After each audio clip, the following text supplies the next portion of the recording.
Yeah, but is a really easy way for us to rob ourselves of our possibilities. Do you suffer from the yeah, but disease? I was in a conversation recently with a young woman who is wonderful and brilliant, and the potential that lives in this woman is undeniable and unquestionable for those of us looking at her. But from her vantage point, she's never good enough. There's something always standing in her way. So we had a session and I suggested to her that she begin to interrupt this narrative that she has about herself, and that one of the things that she could do was to simply wake up in the morning and periodically throughout the day ask the simple question, and how might I love myself more? Simple question. How might I love myself more? We went on to have a conversation that lasted a little over an hour.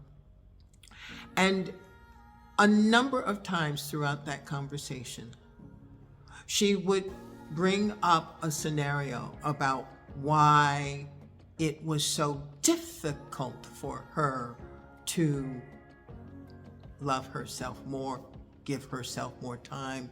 She's in a job that is incredibly demanding and has no time to herself. Everything that she said may have been accurate, but what she didn't realize was that underneath everything that she said was this disease called yeah, but. It looks like this. Okay, that you just said makes sense, but I can't do it because of my job. I can't do it because I have no time. I can't do it because my parents didn't treat me well when I was a young kid. I can't do it because I'm not smart enough. I can't do it. It's yeah, but. This law, this universal concept that we all have inside of us, what we need to move our lives forward, and that one tiny step can turn into 1,000. That truth gets interrupted by the disease of yeah, but that's not true for me, because if you find yourself finding reasons why your possibility isn't possible, you are likely bitten by the yeah, but disease. And here's what you need to know about the yeah, but disease. Every single time you say yeah, but, you are literally saying to yourself without words, but energetically, I can't have what I want. I am not worthy for the things that I desire or the desires that have chosen my own heart. I can't. And you offload your addiction to I can't. And I'm going to give you a definition for addiction.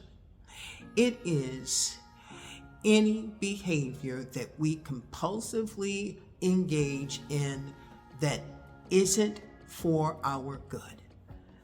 So your yeah, but might as well be an addiction. And your I can't or I'm not good enough. If these words and that way of thinking jump out of your mouth or into your mind over and over again, and you don't have any control over it, that compulsion might as well be called an addiction. And the way that you begin to interrupt that addiction is to ask yourself, and where did I learn to see and treat myself so poorly?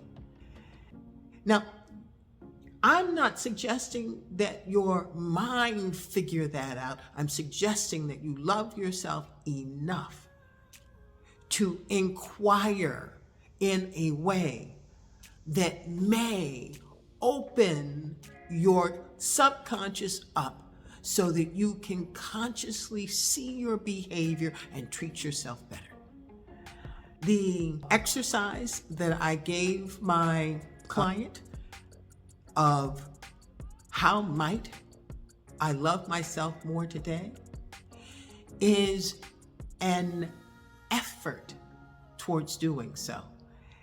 When we stop and take time to try and interrupt or understand how we have done or been up until now, we are literally pouring into the precious part of us, the acknowledgement, the time and attention, the effort needed in order for change to find its way into our lives. We must be the opening that change requires, and we become that opening when we dare to do something differently, leave space for the possibility.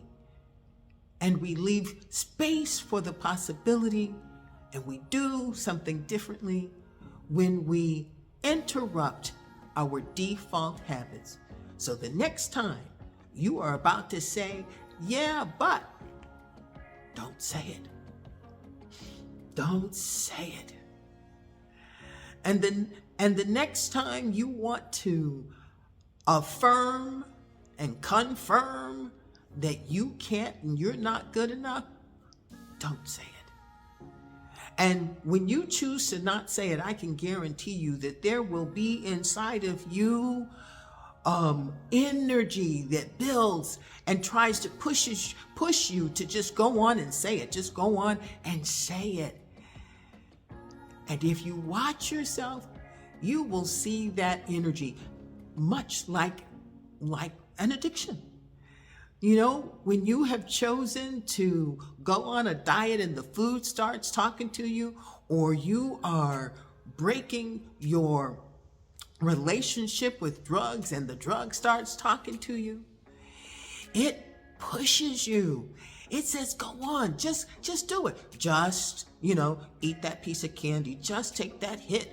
You can start over tomorrow, or you don't have to continue. You can just get it over with. Just take a little hit, get the edge off. But all of that is a test for which side of our desire for our life are we going to feed. And if you want to have a whole and fulfilling relationship with yourself, then you must choose to not indulge the yeah, but, the I can't, and I'm not good enough.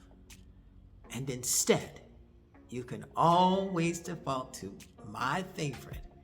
Up until now, I have thought in this old way, but from this point forward, it can all change for the better.